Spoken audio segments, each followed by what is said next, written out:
Hello everybody and welcome to Sunday Morning Knits, my channel where I talk about all things knitting related, things that I'm working on, occasionally spinning, sometimes crochet as well.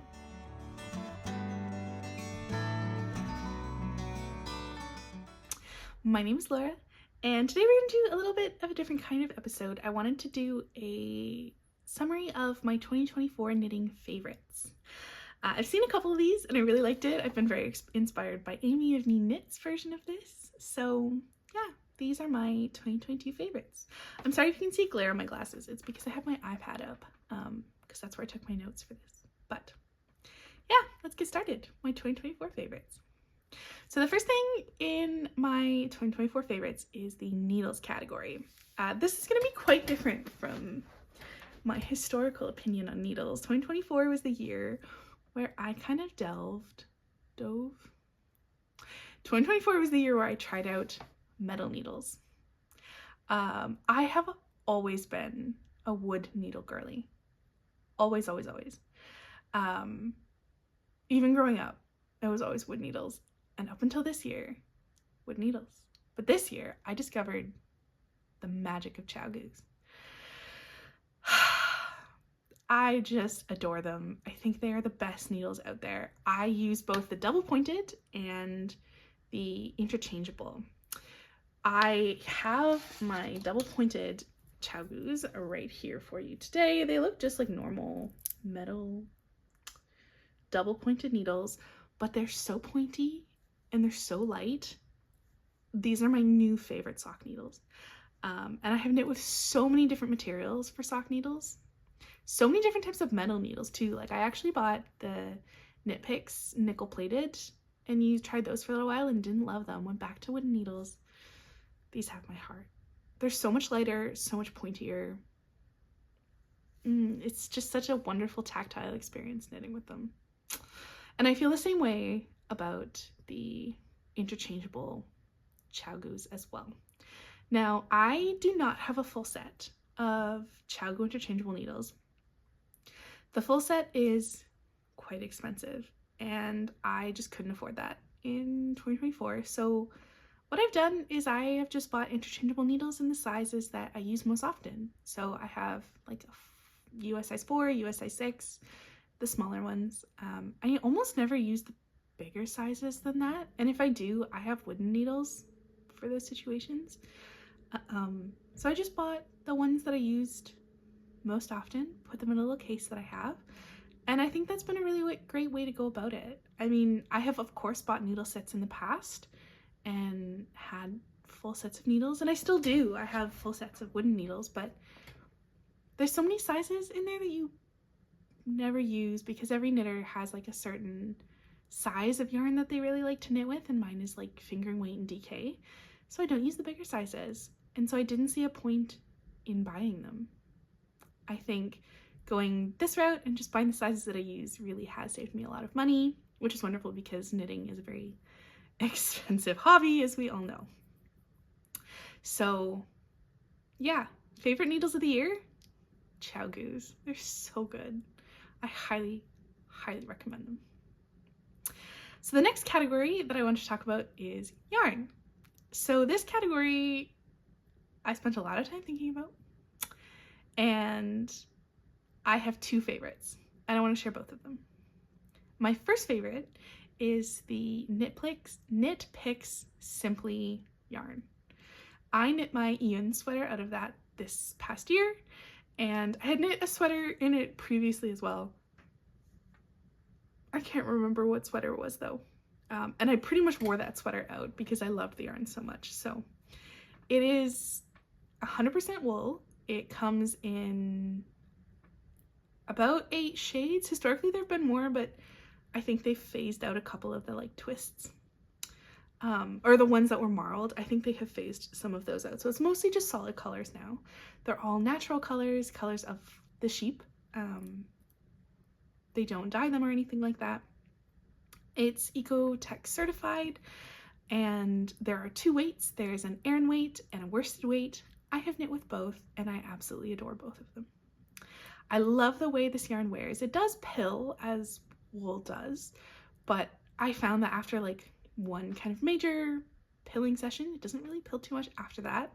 It is super hard wearing. I absolutely wear the crap out of the 2 sweaters that I have made out of that yarn. Even though I don't love the cut of my Ian sweater, I don't love the way that it fits me.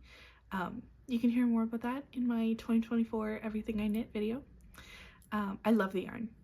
So hands down a huge winner for me. And I think it's definitely some of the more affordable yarn out there, especially when you're buying a sweaters quantity, which can be a lot of yarn, especially if you're a bigger girl like me.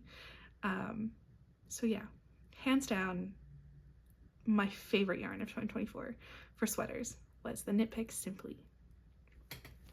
Now my other favorite is a sock yarn, and this one kind of surprised me. I have knit with a lot of sock yarns in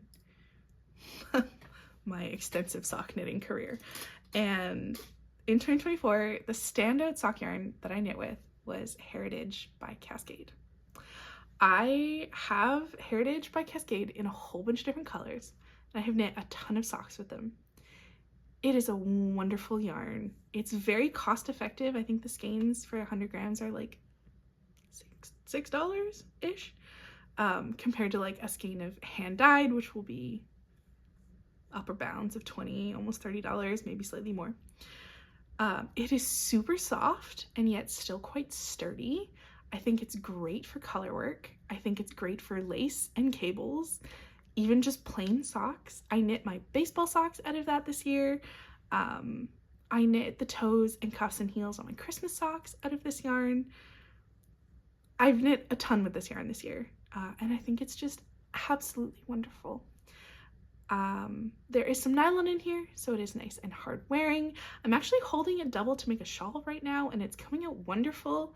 It's nice and soft and squishy. I can't rave about this enough. I know Summer Lee also really loves this yarn. She's talked about it on her podcast as well, which I think is what inspired me actually to try this out. I can't quite remember, but yeah, hands down, Heritage by Cascade is my favorite sock yarn of 2024. If you are looking for a sock yarn, highly recommend checking this out. I generally order mine from Wool & Co., which is a company out of Indiana, I think. It's a brick and mortar out of Indiana, but they're a huge company now. They have so many different colors. It is phenomenal. So, favorite yarn, favorite sock yarn of 2024, Cascade Heritage. Okay. In the next category is notions. So there are 2 in this category that I adore. I kind of can't live without these. The first is stitch marker in the stitch marker category. I know that everybody talks about how much they love light bulb stitch markers. I find light bulb stitch markers to be really, really annoying.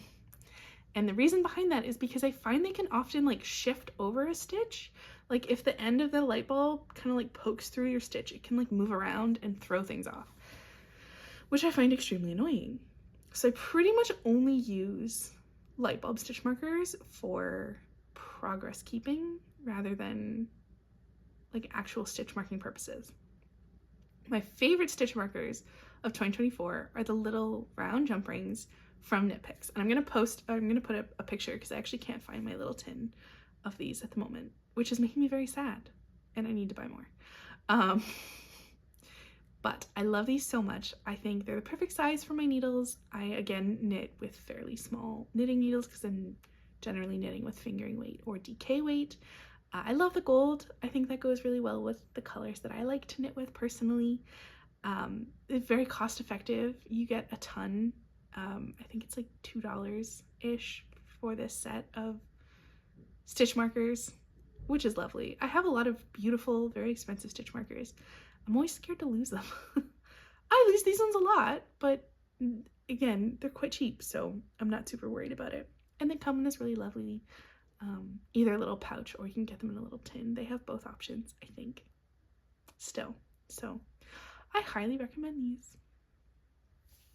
My next favorite notion is one that I think serves a very specific purpose. It's very particular, I think, for sock knitters, or maybe people who are knitting small accessories, and that is DPN holders. I don't remember where I got this one, but I absolutely love DPN holders.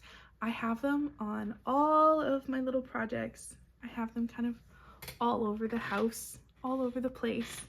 I've even made a whole bunch. Oops, as I dropped one of the ones, but I even made some. This is one of the ones that I made. I have a sewing machine. So yeah, I just get a little bit of fabric and can make them myself. And I got like a little snap applicator tool off of Amazon and then made a whole bunch. But yeah, I absolutely adore these. I can't live without these. I am really, really terrible for just kind of throwing my knits around and like chucking them into my backpack, chucking it into its project bags. And so I have a big problem of double pointed needles just like coming out of the socks, falling out, being ripped out, both of them. And so these are a game changer. I adore them. I have so many. I even went home and made a whole bunch more over Christmas because they are just the most handy things on the planet. You can find them on Etsy or you can make them yourself, but I love them. The next category for 2024 favorites is project bags. This was a big splurge for me in 2024. These bags are not cheap, but I absolutely adore mine. I got one of the project bags from Redesigned. I bought this from Websters, I believe, which is a yarn company in Oregon. I can't quite remember. And I also don't remember which project bag this is, but it's the like rectangular one with the little pouch on the front. Is it $39 or something like that? And it also comes with a very long strap. I took this traveling with me. It came home to Canada with me and then to my boyfriend's in North Carolina, and it was just so wonderful. It holds so much more than it looks. Like, I've stuffed so many projects into this. I love the way that it folds out too. So it sits flat like this, and then you have both sides and a little divider in the middle. There's like pockets on one side for notions, and there's elastics for needles and crochet hooks and stuff on the other side. I have quite a bit of like stitch markers and stuff just like popped in here, some extra cables, and it holds so much. So this is my favorite project bag of 2024. I just adore it. I know it's quite expensive, but I think it was worth it, especially for how much use I've gotten out of it since I got it in, I think it arrived in October. Yeah, hands down my favorite project bag of 2024. This is not sponsored, by the way. I absolutely bought this myself. I know Redesign sponsored a handful of people, a handful of knitters in the community, and gave them those bags, but I bought that myself, just to be clear. The last thing I wanted to talk about as a favorite from 2024 is my Spindle favorites. You've heard me talk about my favorite fibre a ton if you've watched any of my videos, and that is American Rambouillet. I just adore spinning Rambouillet. I love how bouncy it is. I love how soft it is. It is so much fun to spin. Almost all the fibre that I've bought in the last like 6 months has been American Rambouillet because it's just the best. Highly recommend. I really want to try Shanico, but at the moment Rambouillet takes the cake. I think it's just the best. And the other thing in this category is my favorite spindle. It just got pulled out. So other than just my favorite fibre, I have a favorite spindle. My favorite spindle of 2024 is this beautiful supported spindle, cauldron style, from Spanish Peacock. This is maple, I believe, or walnut and iron treated something else. I can't actually quite remember, but this is hands down my absolute favorite spindle of 2024. I have quite a few. My spindle collection grew quite a bit in 2024, just because I have been absolutely loving supported spindle spinning. this one takes the cake. It spins so smoothly and so fast, which I really love because I like to spin lace weight. I'm learning how to spin thread weight. That is an adventure, but that's a different video. I use a different spindle for that. I use like a very special spindle for that. But for spinning lace weight, this one is amazing. It spins so fast and so smoothly, and there's a reason there is so much hype around Spanish peacock spindles. But I have 2 Spanish peacock spindles. I also have a Russian lace spindle. This one is my favorite. I think the weight of the cauldron just really helps it spin smoother, faster, longer. It spins a lot longer than the lace spindle does, for obvious reasons. I mean, there's more weight, so that's why it's spinning longer. But yeah, I think this one is the best. If you are into spindle spinning, I highly recommend that you check out Spanish Peacock, but also the cauldron spindles from Spanish Peacock. They are just so good. So I think that's everything that I wanted to talk about in my 2024 favorites video. So thank you so much for watching. If you liked this video, please give it a like and subscribe for more content like this. If you've made it this far in the video, please let me know what your favorite from 2024 is. I would love to find new things to try out in 2025. Thank you so much for watching. I hope you have a lovely rest of your day and happy knitting. Bye!